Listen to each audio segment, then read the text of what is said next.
A flanged emitter is a lightsaber emitter section style that features a rim or a lip that flares out near the top of the hilt. So flanged emitters, they can vary a bit in their diameter and thickness, but a lot of them are flat on the top like this. So that's kind of a characteristic of them.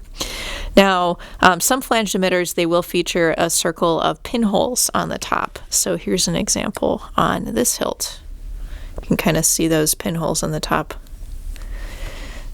So yeah, it's a very common lightsaber feature, especially, a lot of people associate it with the original trilogy. So, we'll think of it with like the Luke Skywalker Return of the Jedi lightsaber, kind of like this Force Effects lightsaber right here. Also the Obi-Wan Kenobi lightsaber from A New Hope. This is kind of a custom lightsaber that's very similar to that.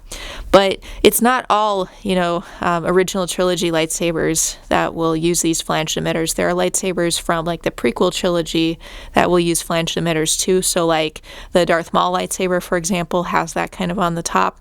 And this is another this is a custom saber, but it's prequel trilogy style clan saber. And it also features that kind of flanged emitter too. So, it's a common lightsaber feature. It's a very lightsabery feature. It has that original trilogy flair to it, but at the same time, we'll see it in lots of different designs.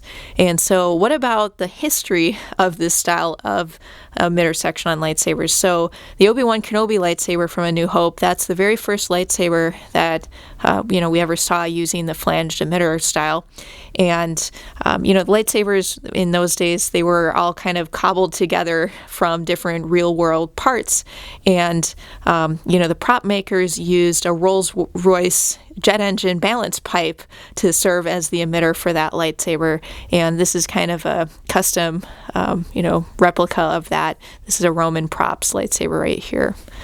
So here's the sort of replica balance pipe piece at the top. So that's just kind of a little bit of, how to identify a flanged emitter, a little bit of the history behind it. Feel free to comment below. What do you think of that type of lightsaber feature? What's your favorite type of lightsaber emitter? I'd love to hear from you below.